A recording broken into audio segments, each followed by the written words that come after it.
그래서 탐색에서 계속 문제를 보면서 봤듯이 우리가 어떤 문제를 풀어나가는 과정이 이제 여러 가지가 있을 수 있고요. 그 여러 가지 경로를 통해서 답을 찾아낼 수가 있습니다. 근데 이제 조금 더 우리한테 좋은 해라는 게 있는 거죠. 좋은 해라고 하면은 비용을 좀 더 덜 들인다든지 아니면 해가 좀 더 단순하다든지 복잡하지 않고요. 그래서 그런 문제의 답을 찾는 방법들을 앞서 이제 탐색 과정을 통해 학습했는데, 이제 요 그림을 보시면 아시겠지만 요런 복잡한 해가 있을 수 있고 또는 비용이 많이 드는 해가 있을 수 있고요. 요렇게 조금 더 단순하고 좀 비용이 덜 들어가는 그런, 결국에는 횟수가 주는 거죠. 어떤 스텝을 밟아가는 데 있어서 횟수가 준 적은 비용과 시간, 노력만 들고도 우리가 해를 찾아낼 수 있다면 그게 좀 더 좋을 것이다. 그래서 그런 최적화라는 거는 이제 그런 좀 더 우리에게 효율을 주고 좀 더 비용을 덜 쓰게 하는 그런 방법들에 대해서 알려주는 그런 방법이라고 보시면 되고요. 그래서 최적화를 다시 한번 정의를 보면은 우리가 얻을 수 있는 정답 중에서 주어진 기준을 가장 잘 만족시키는 정답을 최적화라고 합니다. 그래서 이런 최적화를 찾는 것을 갖다가 최적화라고 하고요. 최적화는 옵티멀 솔루션이고 최적화는 옵티마이제이션이라고 하고요. 옵티마이제이션 역시도 굉장히 많은 방법이 있고요. 최적화라는 단독 테마만 가지고도 이제 과목 하나가 있거든요. 그런데 이제 우리는 이 중간에서 잠깐 보는 거기 때문에 대표적인 최적화 방법인 조합 최적화 그리고 함수 최적화 이 두 가지를 살펴보겠습니다. 조합 최적화, 함수 최적화가 이제 좀 약간 다른 방향성이 있는데 그거는 보면서 설명을 드리고요. 우선 조합 최적화부터 보면은 해가 주어진 항목들의 조합으로 표현되는 문제에 대한 최적화 방법이래요. 여기서 보시다시피 이제 조합이라는 거는 결국에는 경우의 수 문제라는 거거든요. A 퍼즐이나 이런 것들 앞서 봤던 되게 단순한 꼴의 형태의 문제들만 하더라도 그 나올 수 있는 경우의 수가 굉장히 많았죠. 수십만 가지 될 정도로. 그렇기 때문에 사실 어떤 경우의 수가 주어지고 그 경우의 수 중에서 우리가 하나의 답을 얻어야 된다.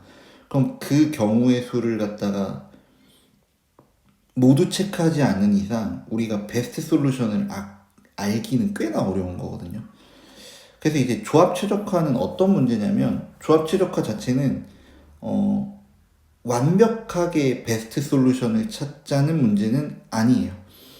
하지만 이 조합 최적화로 하고 싶은 게 뭐냐면 우리가 생각했을 때 어떤 일정 기준 이상을 만족하는 솔루션이라고 한다면 우리가 그거를 우리가 사용하기에 우리가 받아들이기에 충분한 답으로서 받아들이겠다.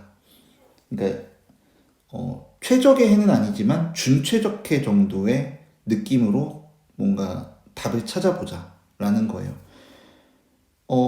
만약에 10만 개 중에서 베스트 솔루션이 하나라고 쳤을 때 10만 개 중에 그래도 한 50번째 또는 100번째 정도 되는 베스트 솔루션을 찾아도 그 정도면 우리는 만족하겠다라는 거죠. 결국에는 모든 경우의 수를 다루기가 힘든 경우에 이제 이런 조합 최적화를 사용하게 되고요. 앞서 봤던 예제 중에 우리가 문제로서 풀어보지 못했던 TSP 문제가 대표적으로 그런 조합 최적화 문제입니다. 여기서는 이제 A부터 A까지 A에서 시작해서 A로 돌아오는데 이제 겹치지 않고 나머지 4개 지역을 도는 거죠.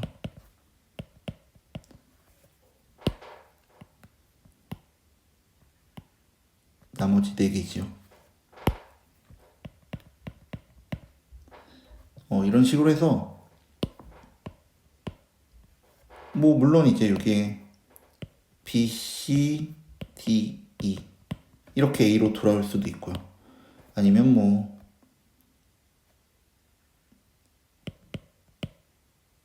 E, B, C, D 뭐 이런 식으로 돌 수도 있고요. 뭐 E, B, C, D면 이렇게 도는 거죠. A, B, C, D면 이렇게 도는 거고요. 그래서 이런 거를 한번 생각해 보면서 한번 문제를 풀어보면서 이제 조합 최적화를 볼 텐데, 이제 여기서 하나 그냥 설명드리면, 매트릭스를 보시면 요 주대각선은 당연히 무시해야겠죠. 왜냐면 자기가 자신한테 가는 건 거리가 0이니까 그런 경우는 없고요. A에서 B로 간다. 그러면 A에서 B로 가는 거리 30km. 뭐 여기는 킬로미터라고 제가 그냥 생각을 하고 얘기를 계속 할게요. 그래서 A에서 B로 가는 거 여기 30이고요. 그러면 A에서 C 8이네요. 요렇게는 8km 나오고요. A에서 D 요렇게 10km 나오고요. A에서 E 이렇게 5km 나옵니다. 그런 식으로 이제 문제를 풀면 돼요. B에서 A는 30. 당연히 이제 대칭적이겠죠. 이렇게는 A에서 B도 당연히 직선거리 30이면 B에서 A도 30이고요. 그래서 이 주대각선을 기준으로 윗 아래 이 삼각형은 대칭으로 보시면 되고요. 이런 걸 갖다가 이제 보통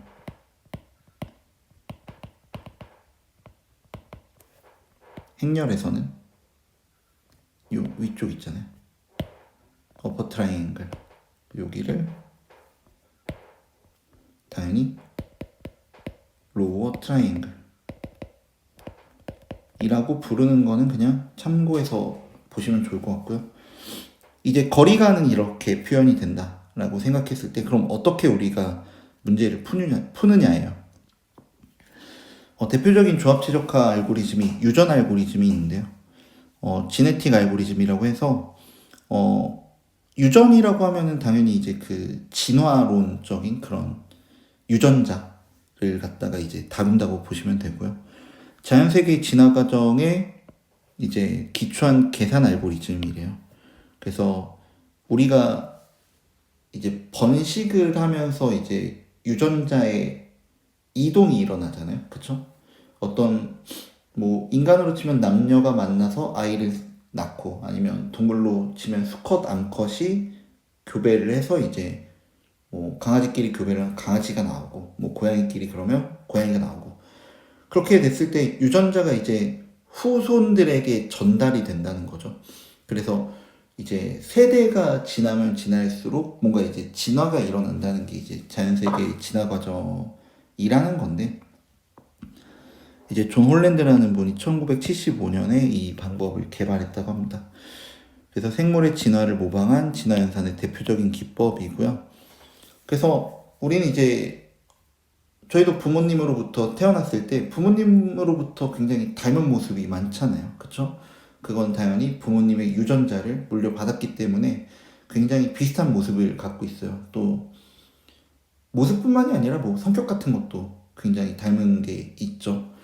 그래서 이제 그 유전을 받을 때 우리는 염색체에 이제 유전의 정보가 있다고 하잖아요. 그래서 지금 보셨던 이런 어떤 조합이 있잖아요. 어떤 답으로 가는 길이 있는데 패스라고 우리는 표현을 했었잖아요.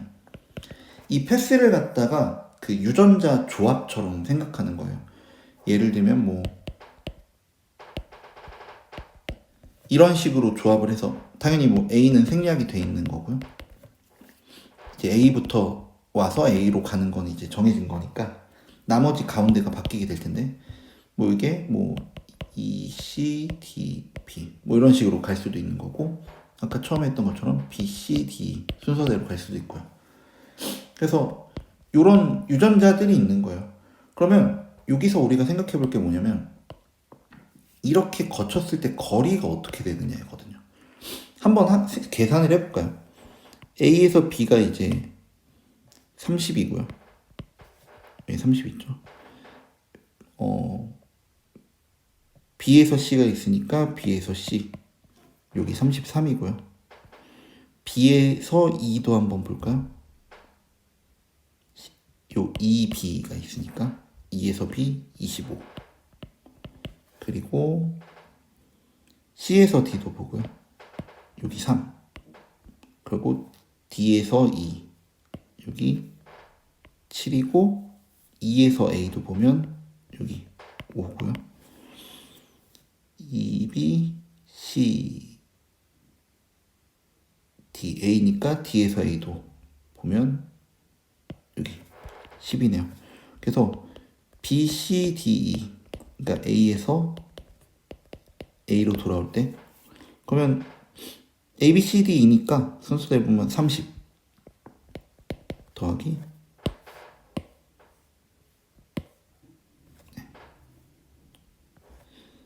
30 더하기 B에서 C 여기 33이네요. C에서 D 여기 3 있죠. D에서 E 여기 7 있고 E에서 A 5 있네요. 그래서 총 더하면 여기가 63이고요. 이렇게 하면 66 이렇게 하면 73 이렇게 하면 78이네요. 뭐 계산이 맞는지는 계산기로 계산한 게 아니라 일단은 한번 보시고요. 뭐 틀렸다고 하더라도 좀 이해를 해주세요. E, B, C, D, A. A에서 E로 갈 때 5 걸렸죠. E에서 B, 25. B에서 C, 33.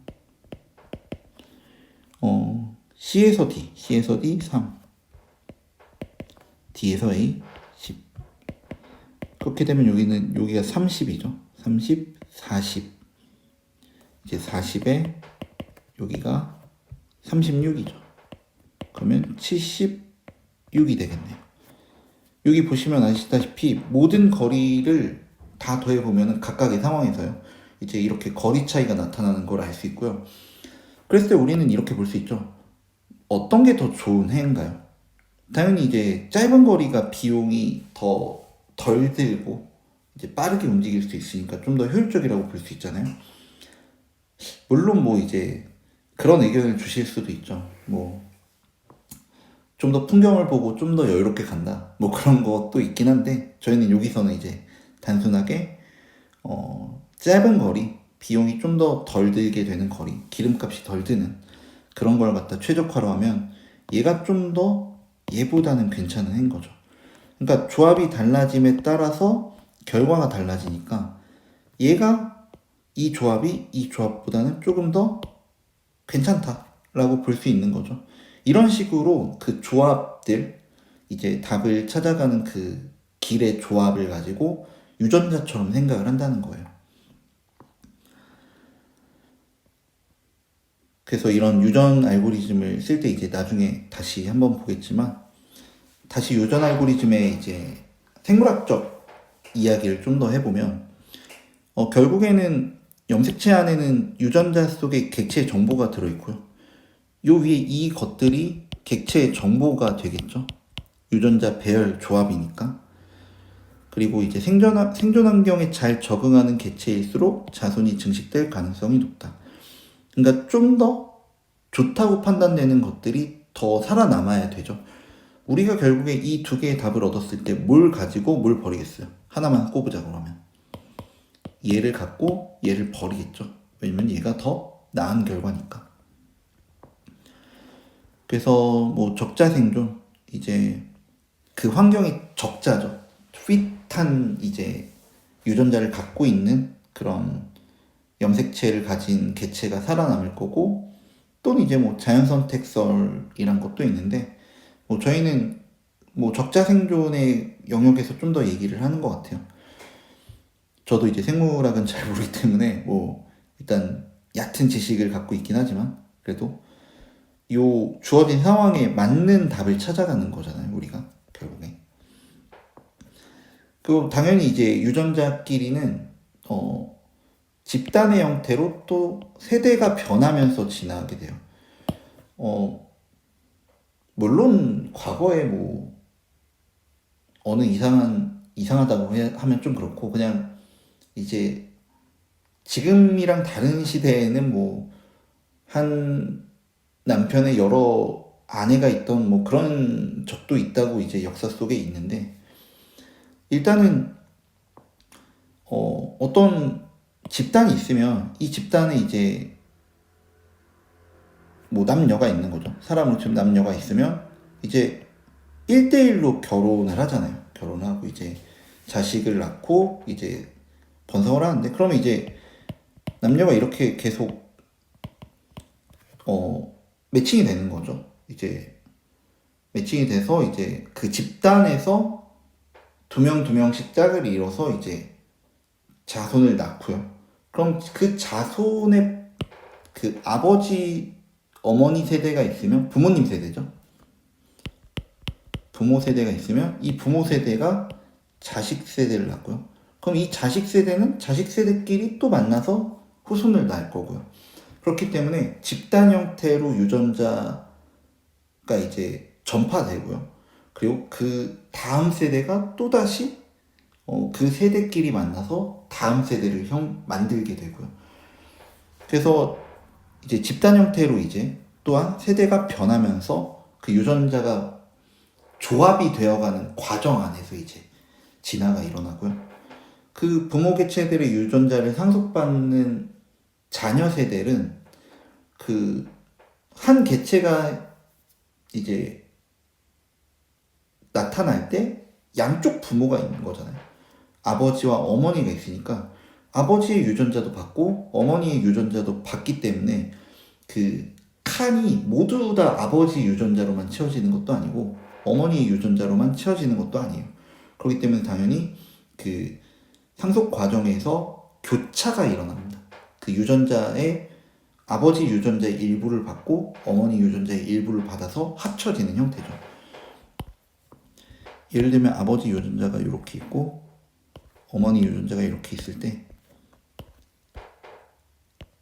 뭐 여기가 뭐 A, B, C, D다 이렇게 되면은 아버지 유전자의 일부를 받고 어머니 유전자의 일부를 받아서 자식 개체 유전자는 이런 식으로 형성이 된다는 거죠. 그래서 이런 걸 갖다 이제 교차, 크로스오버라고 하고요. 돌연변이도 일어납니다. 그래서 돌연변이는 뭐냐면 저희가 위에 있는 걸로 생각을 해보면 어떤 유전자를 이렇게 받게 되는데 이게 상속이 되면서 갑자기 돌연변이가 일어나는 거예요. 그래서 자신도 모르는 사이 이런 위치가 바뀌어 있어서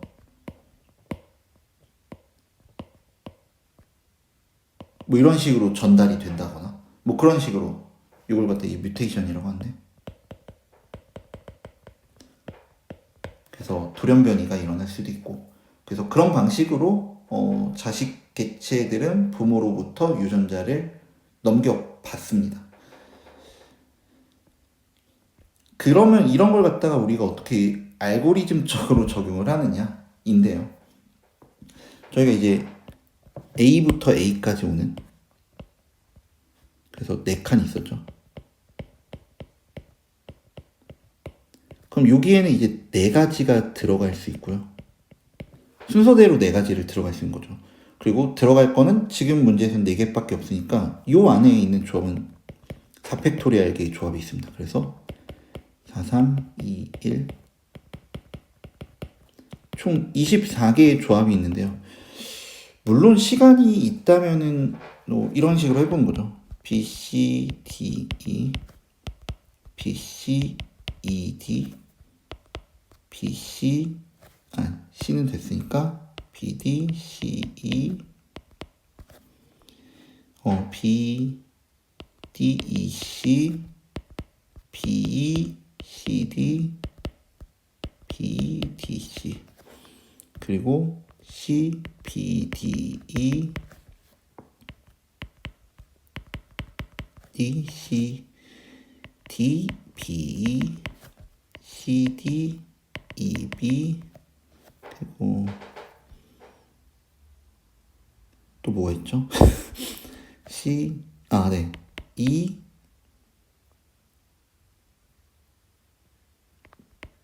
B, D, C, E, D, B.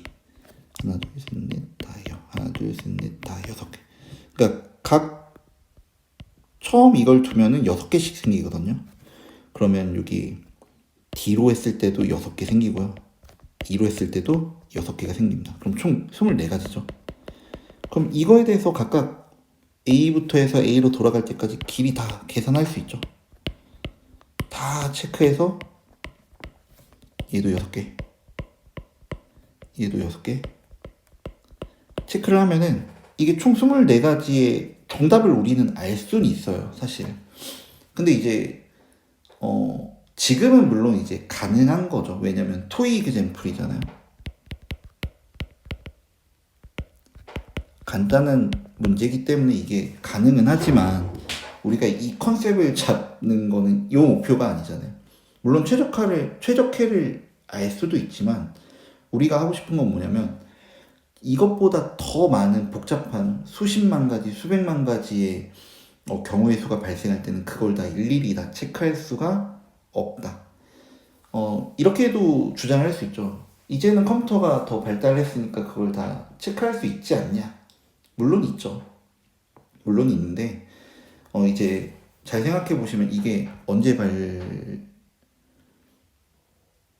발견된 거냐면, 이제 75년도죠. 그러니까 뭐 당연히 유전자의 뭐 생물의 진화에 대해서는 더 오래 전에 이제 알고 있었고 컴퓨터를 하는 사람들이 이 조합 문제를 풀다 보니까 이 당시에는 컴퓨터가 굉장히 안 좋았잖아요. 저장 공간도 부족하고 또 이제 연산 속도도 느리다 보니까 이 당시에는 꼭 필요했던 거죠. 이런 것들이. 특히 지금도 사실 저는 뭐 그런 경우를 많이 겪거든요. 컴퓨터가 멈춰요. 너무 수많은 이제 경우의 수들을 조합하다 보면은 컴퓨터 이제 물론 뭐 좋은 컴퓨터를 쓰고 있음에도 이제 감당 못하는 경우가 있거든요. 특히 뭐 일반 연구자들이 모두가 슈퍼컴퓨터를 쓸 수는 없잖아요, 지금도. 그렇죠? 그러다 보니까 지금도 꽤나 유용한 툴입니다. 그런 것들이 이제 알기 위해서 하는 거니까 우리가 이런 걸 다 알 수 있다고 쳐도 이런 거를 다 일일이 알아본다는 생각을 하지 말고 일단은 뭘 유전을 그러니까 상속이 되고 돌연변이가 일어나고 부모 세대로부터 자식 세대로 뭔가 좀 더 좋은 유전자가 나타나는 걸 확인하려면 초기에 어떤 모집단 유전자들이 필요하겠죠. 그래서 초기 모집단들을 뭐 이렇게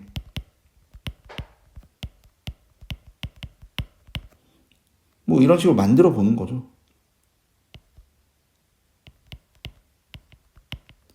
쭉쭉쭉 뭐 한 4개 정도 만들까요, 그냥?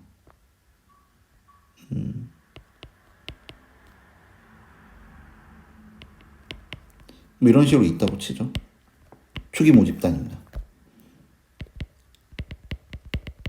이니셜 파퓰레이션이고요.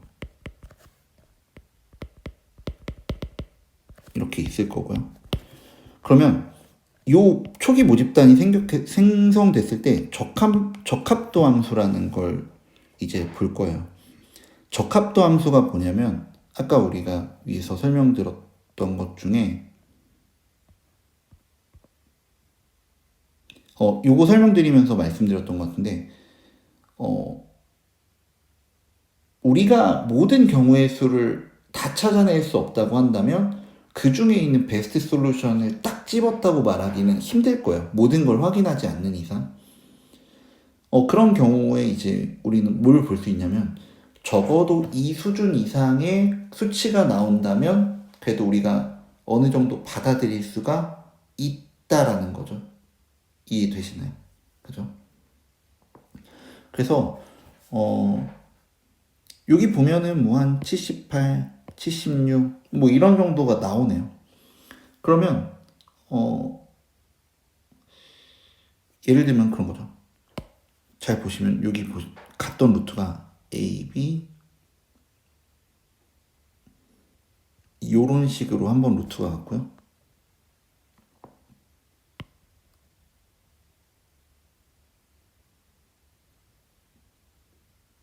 이런 식으로도 가요.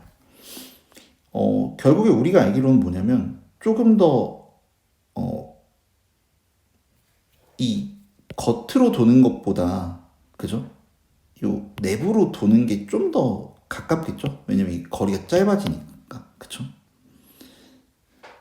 뭐 그런 식으로 생각할 수 있고 저도 이제 그런 거리에 대해서는 잘 모르는데 그러면 이제 이 문제에 대한 전문가 집단이 있는 거죠. 전문가 집단이 있어서 이런 저런 조합들을 막 생각해 보다가 이 문제에 있어서 우리가 최적에는 지금 모르지만 적어도 여러 샘플들을 보니까 얘네들이 어느 정도 수치를 나타내는 게 평균적이고 그것보다는 좀 더 좋은 값을 나타내면 우리가 일반적으로 받아들일 수 있겠는데? 라고 생각되는 지점들이 있거든요.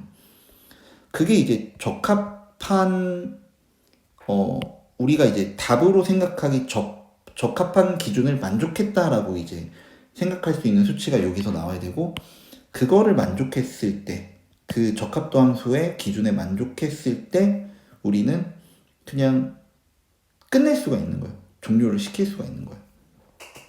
그래서 여기서는 뒤에 좀 먼저 보시면 적합도 함수를 어떻게 구했냐면요. 이런 식으로 해요. 그래서 총 거리가 아까도 보시면은 100을 넘지는 않는 걸 보실 수 있거든요. 그래서 100 빼기 거리를 하면은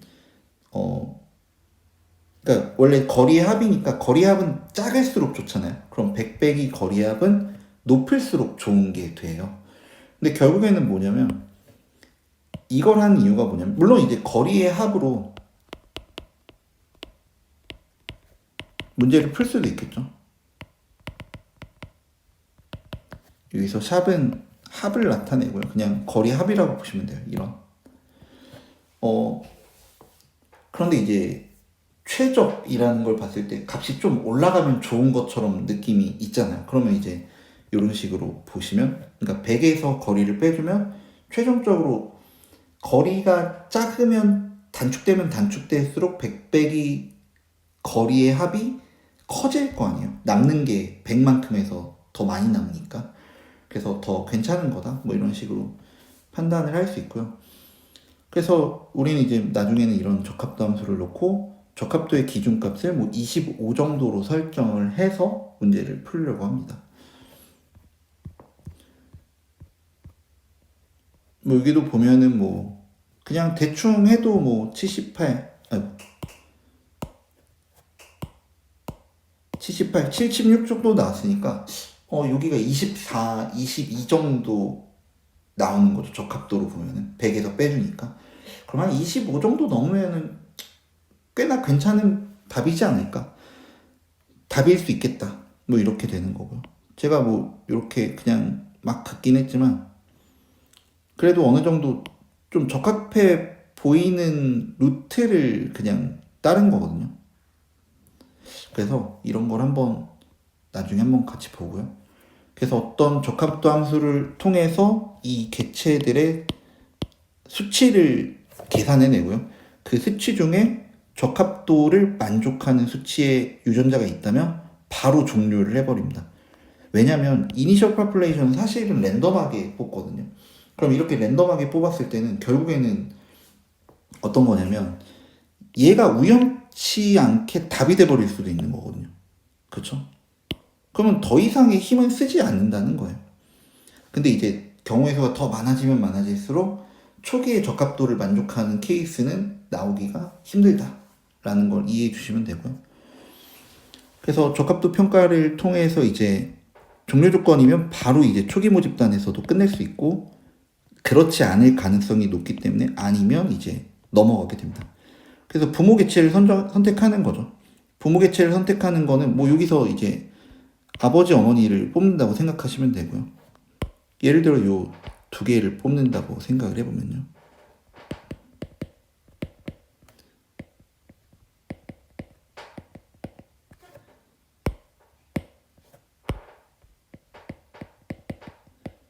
이 두 개를 뽑으면 얘네를 갖다가 이제 뭔가 부모로 선택을 해서 유전 연산을 하는 거예요. 유전 연산을 통해서 자식 개체를 생성합니다. 유전 연산은 아까 보셨던 돌연변이 또는 교차. 그래서 크로스오버나 뮤테이션을 통해서 우리가 실행하게 되고요. 뭐 크로스오버라고 하면은 예를 들면 이런 거죠.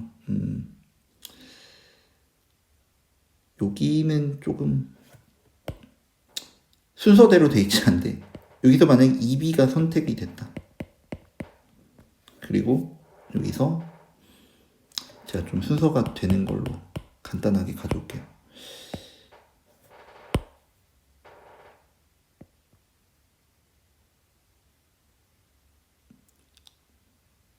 그냥 아래 가서 보시죠. 제가 문제를 지금 만드는 것보다는.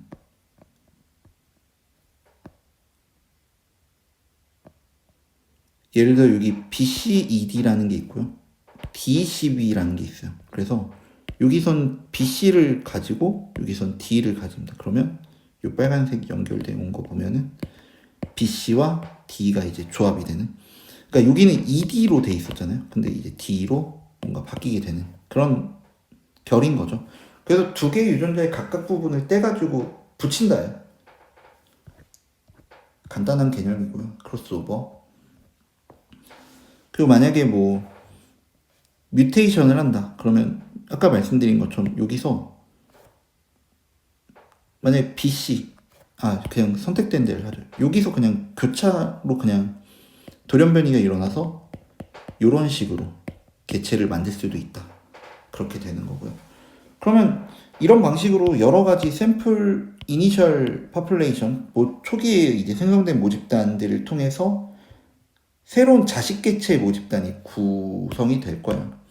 그럼 자식 개체의 모집단이 이렇게 구성이 되면 걔네들이 다시 초기 모집단이 돼서 이제 적합도 평가를 받는 거죠. 물론 뭐 초기 모집단으로 가는 게 아니라 이렇게 가서 걔네들 각각이 적합도 평가를 받고 이제 업데이트가 된 개체들이니까 다시 한번 적합도 함수로 판단을 해서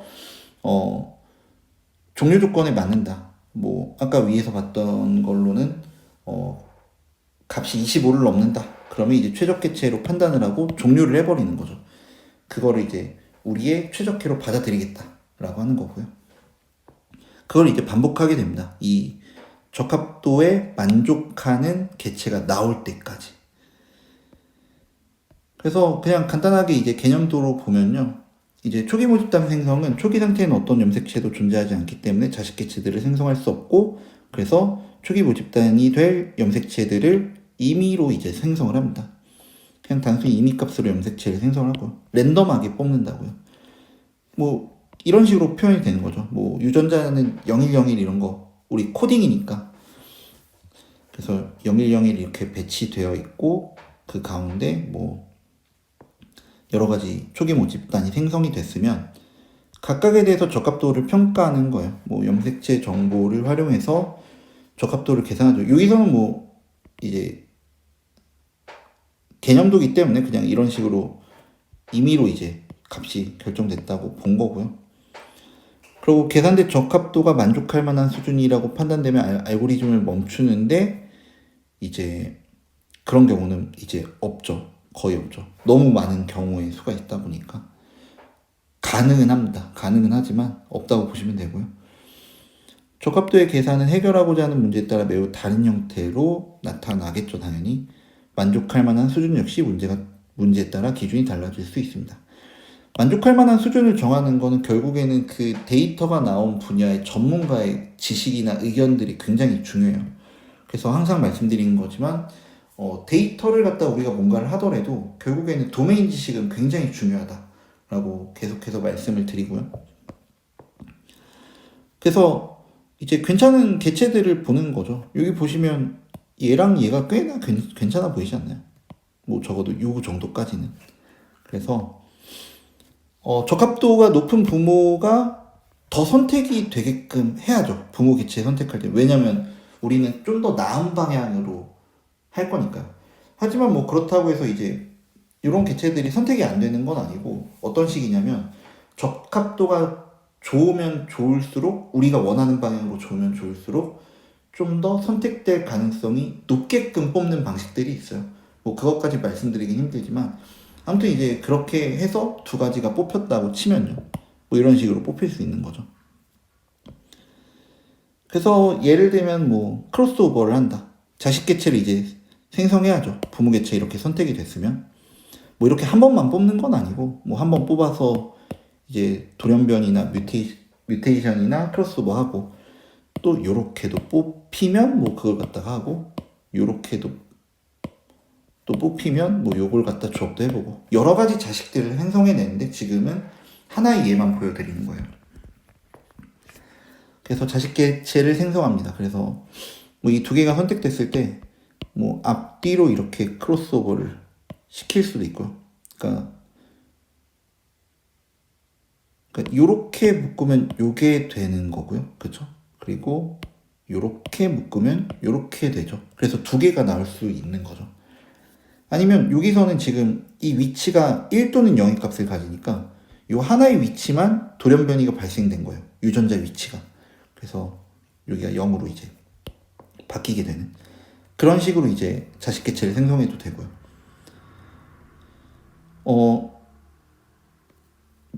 크로스오버랑 뮤테이션을 좀 더 이제 추상적이긴 하지만 시각화해서 보면 우리가 이제 최적 지점은 여기인 거예요. 그리고 그럴 때 요 정도의 괜찮은 애들을 두 개를 조합해서 좀 더 나은 애로 이제 생성을 한다. 돌연변이를 통해서 좀 더 나은 애를 가지게 된다. 이런 컨셉인 거고요. 물론 요렇게 조합을 했을 때 막 이런 식으로 떨어질 수도 있어요. 그런데 그런 거는 이제 버리는 거죠. 버리거나 사용하지 않으면 되니까 뭐 상관이 없는 거고. 여기서 돌연변이 시켰을 때 뭐 이런 식으로 떨어질 수도 있거든요. 근데 잘 생각해 보시면 요거 하나잖아요. 근데 뭐 여기도 바꿔보고 여기도 그러니까 개별적으로 요걸 바꿔보기도 하고 요걸 바꿔보기도 하고 요걸 바꿔보기도 하다 보면은 여기는 하나 둘 셋 넷 다 일곱 여덟 10개 칸이 있으니까 뭐 10개 점들이 막 이렇게 찍히겠죠. 그 중에는 괜찮아지는 애도 있고 안 좋은 애들도 있을 거예요. 하지만 괜찮은 애들이 있다면 선택돼서 다음 세대로 이제 넘겨버리면 되는 거거든요. 그래서 새로운 모집단은 당연히 이제 궁극적으로는 컨셉 자체가 더 나은 적합도를 원하기 때문에 적합도가 높은 애들을 살아남게 만드는 게 더 괜찮은 거죠. 새로운 모집단을 이제 설정하게 되고 적합도를 계산해 평가를 하고요. 적합도가 만족할 만한 수준이 안 되면 다시 이제 그 자식 개체들을 모집단으로 삼아서 다시 이제 실행을 해야 되죠. 스텝 2부터 스텝 5를. 그래서 여기 시작해서 요거 한번 돌리고 다시 적합하고 안 되면 다시 돌리고 적합한지 보고 아니면 돌리고 적합한지 보고 그래서 이 알고리즘이라는 용어가 붙은 겁니다. 그래서 이걸 갖다가 유전 알고리즘이라고 하고요. 저희가 이제 문제를 한번 보면요. TSP 문제에서 초기 모집단을 생성을 합니다. 그래서 요 네 가지를 생성을 했고요. 이제 익숙하시죠? 몇 번 봤으니까. 그 이제 적합도 평가를 하죠. 바로 이제 하죠. 그래서 우리는 적합도 함수를 이렇게 할 거고 만족할 만한 적합도 기준을 25로 할 거예요. 그럼 25를 넘으면 적합한 거고 넘지 않으면 적합하지 않은 거예요. 물론 반대 방향으로도 할 수 있죠. 거리합이 이제 그냥 적합도 함수다. 그러면 뭐 이게 25 미만이 되면 이제 적합하다라고 얘기를 하는 거죠. 25 미만이 아니라 뭐 75 미만이죠. 뭐 75 미만이나 그런 식으로 기준을 삼겠죠. 그래서 각각의 적합도 함수 값을 계산해 보니까 거리합을 이렇게 다 계산해서 100에서 빼주면 11, 14, 22, 14가 나와요. 그럼 다 25보다는 못 미치죠. 그렇기 때문에 다시 자식 개체를 생성해서 다시 판단을 해봐야 됩니다. 그래서 아까 보셨듯이 뭐 자식 개체를 생성해 보는 거예요. 그래서 이렇게 14로 나왔던 두 개를 통해서 이제 새로운 자식 개체를 생성해 보고요. 가장 좋았던 애를 갖다가 돌연변이를 시켜서 이렇게 한번 만들어 보고요. 여기서는 C와 E의 자리를 바꿨죠. 우연찮게도라기보다는 그냥 의도한 거긴 한데 요 결과가 똑같죠. 그죠? 그러니까 조합을 하다 보면은 별로였던 것들이 조합돼서 우수했던 것 쪽으로 갈 수 있다 라는 걸 보여드린 거고요. 여기서 이 두 개를 합쳐서 이 결과가 나온 거고, 얘를 돌연변이 시켜서 얘가 나온 겁니다. 얘는 교차를 한 거고요. 얘는 돌연변이고요. 그래서 BCD, BDC 두 개가 나왔기 때문에 BCD, BDC 두 개의 적합도를 다시 한번 계산해 보면 22, 27이 나오는데, 얘가 이제 적합도 기준 25를 만족하는 게 나왔기 때문에 알고리즘 중단하고 그냥 얘를 갖다가 최적의 해로 판단을 하게 됩니다. 요게 진짜 완전 최적해인지 아니면 이것보다 더 좋은 최적해가 있는데 우리의 기준을 만족시켰기 때문에 준최적해로서 그냥 최적해로 받아들이는지는 아까 말씀드린 24개의 조합을 다 해보시면 아실 수가 있는데, 뭐 이거는 제가 여기서 직접 하긴 그렇고요. 관심 있으시면 한번 해보셔도 나쁘진 않을 것 같아요. 이런 개념이다라는 걸 좀 더 확실히 알 수 있기 때문에요. 얻어 걸려서 이게 정말로 최적해일 수도 있습니다. 그죠? 그래서 이렇게 이제 유전 알고리즘이 조합 최적화로서 최적화의 한 파트를 담당하고요. 그러니까 조합 최적화 중에 이제 유전 알고리즘이란 게 있다는 걸 말씀드린 거고요. 두 번째로는 함수 최적화예요. 함수 최적화는 어떤 함수가 있을 때 원하는 최적의 상태를 만드는 변수를 찾는 건데요. 이게 사실상 좀 조합 최적화보다 쓰이는 정도가 많을 수 있을까에 대해서는 물음표예요. 왜냐면 어떤 답을 찾아가는 과정 자체가 이렇게 함수로 명확히 표현되는 경우가 꽤나 드물거든요. 그래도 이제 그런 케이스들을 갖다가 좀 가지고 와서 설명을 드리면요. 단순선형액이라는 게 있습니다. 이거는 통계학에서 가장 유명하고 대표적인 분석 방법이고요. 뭐 2개 또는 3개 이상의 변수들의 관계를 이제 나타낼 수 있고요. 일단 여기서는 XY 2개의 관계예요. 그래서 X와 Y의 인과관계를 설명할 수 있는 거고, 또 그 관계가 선형적인 관계일 때 사용할 수 있는 모형이 선형회귀입니다. 그래서 보시면 이 지금 직선이 그어져 있긴 하지만 이 점들이 있을 때 이 점들을 잘 설명할 수 있는 하나의 직선을 찾아라. 최적의 직선을 찾아라. 라는 거고요. 이게 잘 핏해 보이지 않으시나요? 이 점들로부터. 결국엔 이 점들로부터 가장 가까운 직선이라고 보여지는 직선이 잘 그어져 있어요. 그러면 이 직선은 어떤 직선이냐면 이런 직선이에요. 절편과 기울기를 갖는 직선이죠. 그래서 여기가 절편이 되고요. 요 각도가 이제 기울기가 되는데요. 그래서 이 베타0, 베타1은 저희가 알 수 없죠. 알 수 없고 구해야 되는 건데, 예를 들면 이런 직선들이 있었다고 쳐봐요.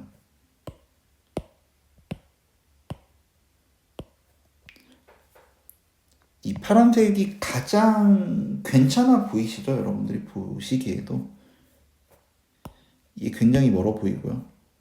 얘도 뭔가 이런 지점을 커버를 못 해주고, 그나마 얘가 조금 더 괜찮아 보이긴 하지만 그래도 파란색이 좀 더 이 점들의 근처에, 그러니까 점들이 파란색 직선 근처에 다 이제 쏠려 있잖아요. 잘 설명하고 있는 것처럼 보이기 때문에 이 직선이 가장 베스트인 직선으로 찾아진 거예요. 최종적으로. 그럼 이제 그걸 갖다가 어떻게 하냐인데요. 평면 위에 있는 점들을 갖다 이런 식으로 표현합니다. x1, y1, x2, y2 쭉쭉쭉 해서 n개의 점이라고 하면요. 그리고 모델은 아까 보셨듯이 이런 식으로 합니다. 그래서 베타0가 절편, 베타1이 기울기고요. 찾은 직선이 평면 위의 점들을 잘 설명하기 위해서는 점들로부터 전체적으로 개별적으로가 아니라 전체적으로 멀리 떨어져 있지 않고 잘 붙어 있어야 합니다. 그래서 각 점들이 직선으로부터 떨어진 거리가 최소가 되게 해줘야 됩니다. 여러분들 최소가 되게 해주는 거니까 결국 최소값 문제인 거고요. 각 점들이 직선으로부터 떨어진 거리는 아래와 같이 표현이 되죠. 이런 식으로. 그래서 실제로 보시면 좀 이게 점들이 많이 붙어 있으니까 xk, yk가 있다. 여기서 k는 i라고 할게요.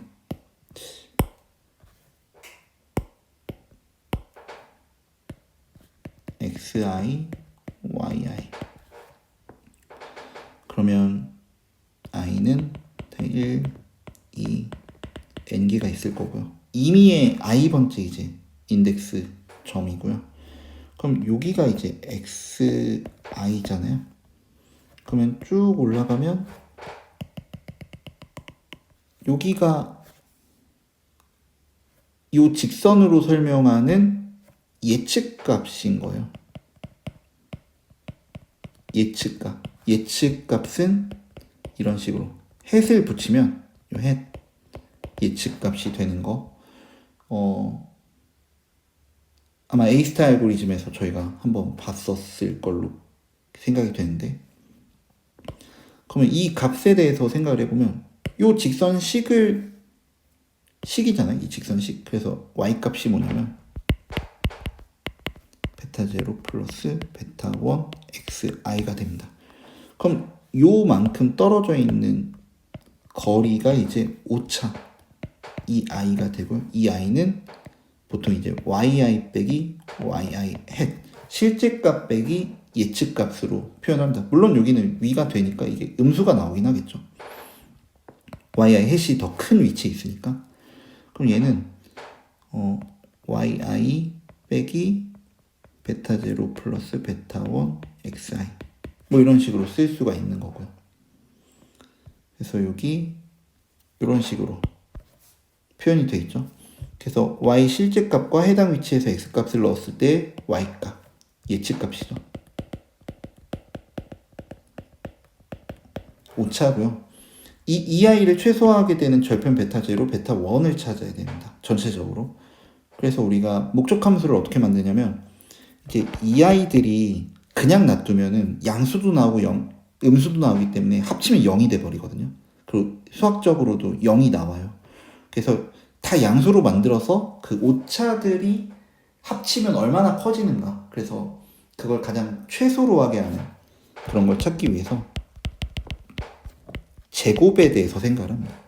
그래서 요걸 갖다가 이제 뭐 여기 안에 있지만 베타0, 베타1에 대한 그 목적 함수 베타1과 베타0과 베타1을 찾는 목적이 되는 함수라고 부르고요.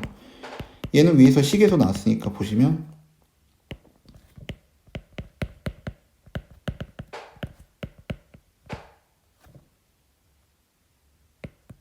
이런 식이 돼요. 그래서 사실 우리는 보통 fx y는 fx 하다 보니까 이런 애들이 변수처럼 생각을 하게 되는데 y 값이랑 x 값은 여기서 실제로 얻어진 값들이거든요. 그래서 변수가 아니라 상수예요. 여기서. 그리고 우리가 모르는 건 얘네들인 거죠. 얘네들을 찾아라예요. 그래서 뭐 이게 문제가 되는 거고요. 그래서 변수는 베타0와 베타1이라고 보시면 됩니다. 파라미터가요. 그럼 이걸 갖다가 최적화를 시키는 거, 최대 최소. 그래서 사실은 이제 미분을 좀 아셔야 되는데요. 결국에는 이제 미분이 답입니다. 기억을 하실지 모르겠지만 고등학교 교과 과정에는 이제 분명 미분적분이 있고요. 미분적분을 빼고서라도 그 수학을 공부하실 때 가장 많이 봤던 문제가 최대 최소 문제일 거예요. 수학은 결국에는 최대 최소를 알아내기 위해 사람들이 이제 어떤 이제 함수로 표현할 수 있는 어떤 것들이 있을 때 가장 우리가 이익은 극대화시키고 최대화시키고 손실을 최소화시키고 싶은 그런 마음들이 있기 때문에 수학이 발전했다고 저는 생각하는데, 아무튼 미분을 공부하시다 보면 항상 끝단원에 이제 최적해 문제, 최대 최소 문제로 이제 미분이란 파트가 끝나요. 미분은 사실상 최대 최소를 구하기 위해 물론 다른 방법으로도 쓰이지만 최대 최소를 구하기 위해 이제 존재한다고 해도 과언이 아니고요. 그런 최대 최소를 할 수 있게끔 미분이 있으니까 이제 이런 거죠. 이제 편미분인데 요건 이제 라운드라고 부르시면 됩니다. 원래는 뭐 dx분의 dy라고 보통 미분 쓰잖아요. 이게 x에 대해 y에 대해 그러니까 y를 x에 대해서 미분한다. 제가 잘못 썼네요. 이걸 f 프라임 x죠. 네. 그러니까 y를 x에 대해서 미분한다. 뭐 이런 식인데 이 목적 함수를 베타 제로에 대해서 근데 이제 여기 변수가 두 개니까 이제 다변량 미분이 되고요. 다변수에 대한 미분이 되고요. 그래서 그때는 이제 라운드라는 편미분이라서 라운드를 쓰고요. 그러면 이런 식으로 했을 때 우리가 최대 최소 구할 때 기억나시는지 모르겠지만 미분 값이 0이 되는 위치가 최대 최소였어요. 물론 이제 뭐 그게 뭐 감소하다 증가하는 애냐 아니면 증가하다 감소하는 애냐에 따라서 이제 최대인지 최소인지가 바뀌긴 하지만 그래도 요걸 생각해 보시면 얘도 0이 된다. 요런 식으로 이제 문제를 풀어나갈 수 있는 거고요. 얘뿐만 아니라 하나 더 있죠. 라운드 베타 1 라운드 오 베타 0 베타 1 해서 베타 1에 대해서도 미분해서 이 값이 0이 되는 그래서 요 두 개의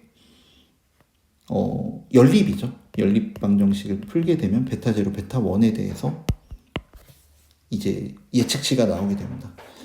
첨부 파일을 드렸을 텐데요.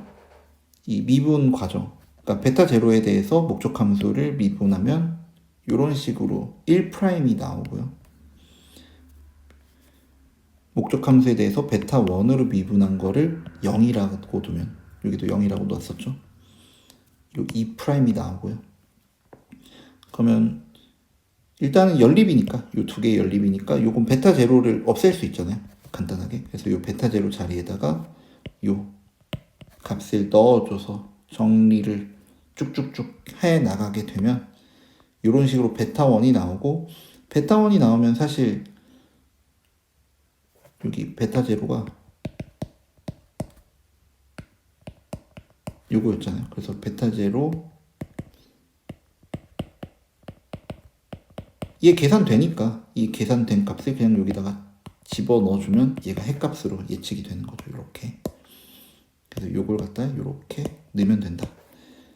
그래서 뭐 요걸 풀진 않을게요. 근데 한번 참고해서 보시고요. 한번 뭐 이렇게 구해지는구나 라고만 생각해 주시면 될 것 같습니다.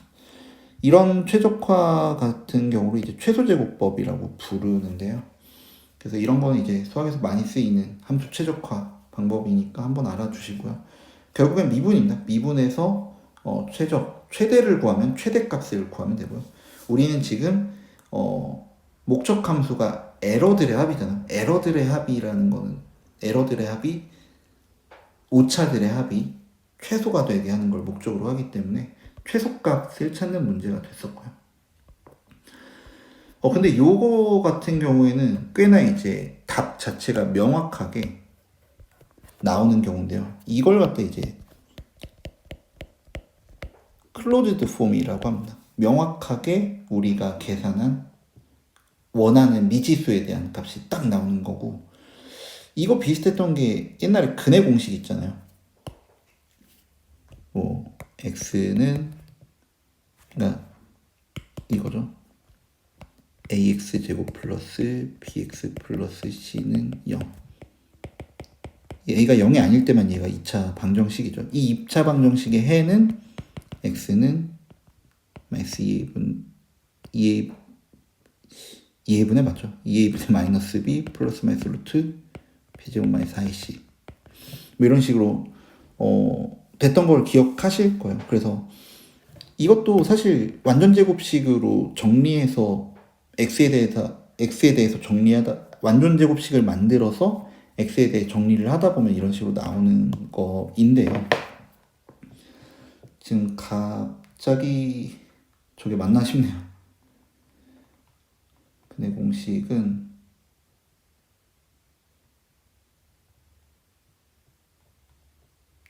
근의 공식 맞네요. 저도 근의 공식을 본 지가 하도 오래되다 보니까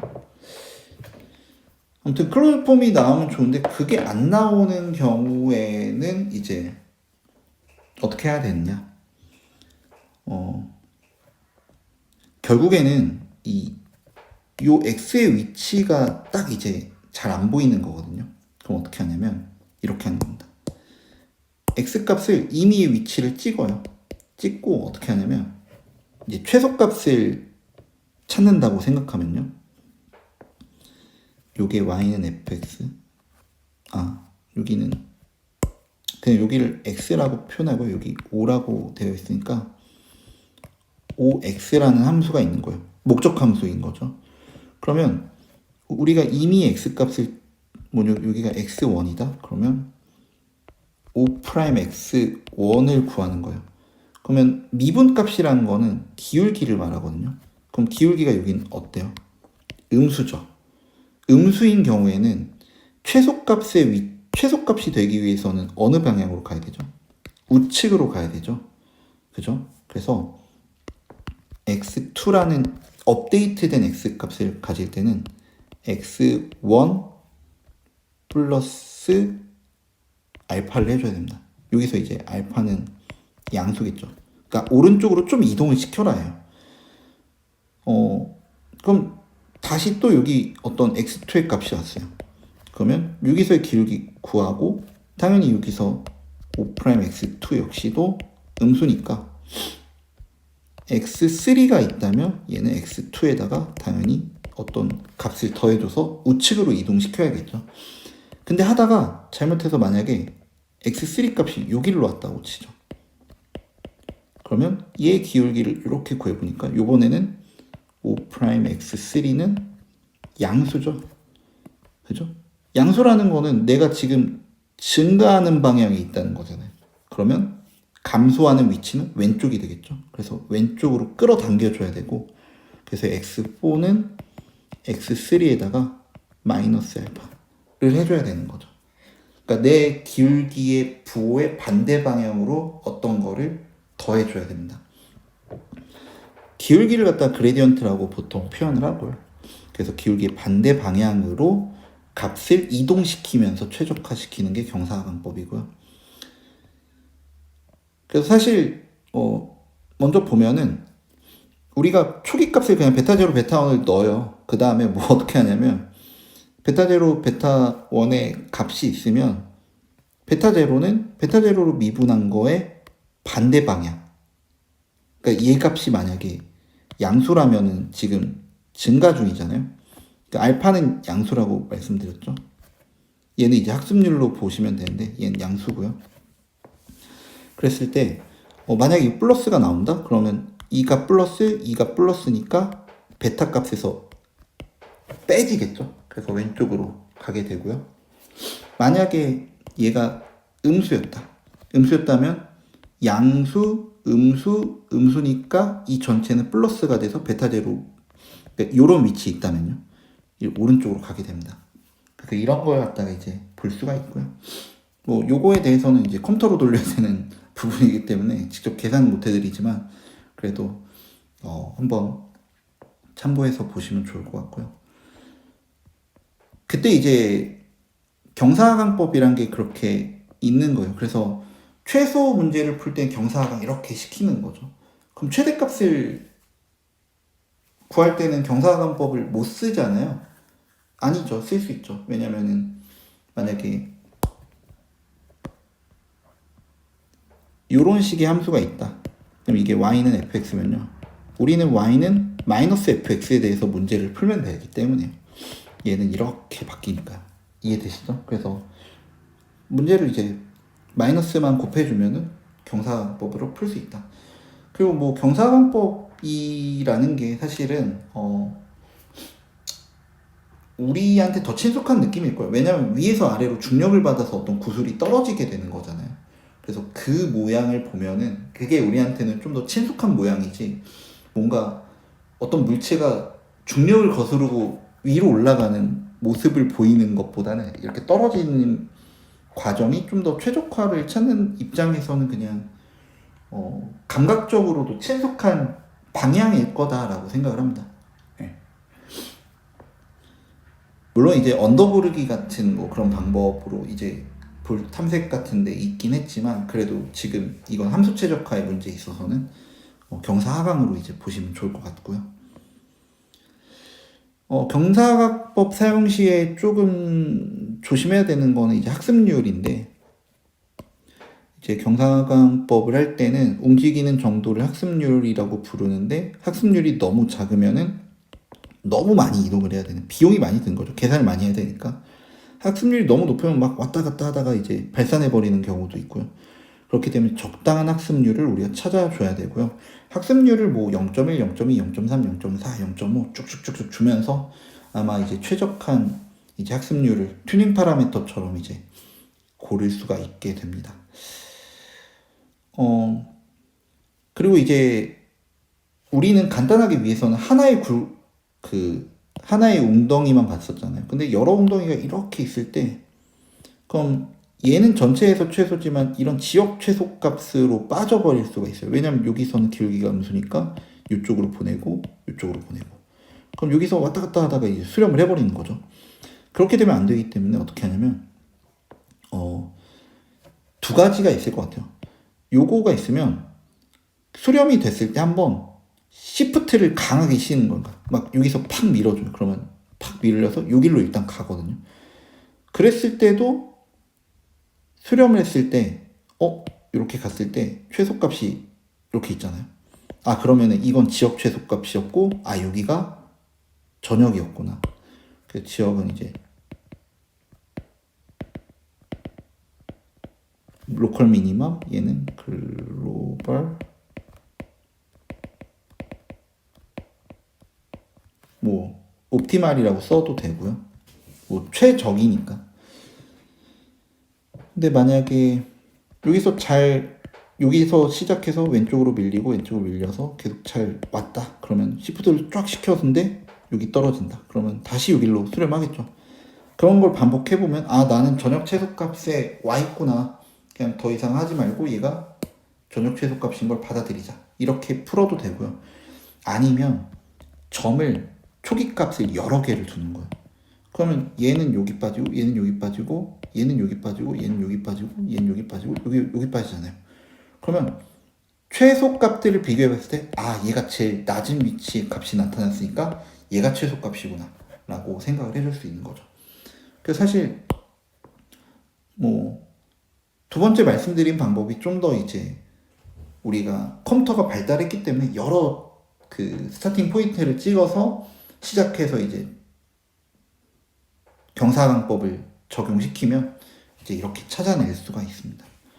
그래서 여러 개의 시작값을 적용해 결과를 비교 확인해 볼 필요가 있는 게 이제 경사강법을 통한 최적화의 문제입니다.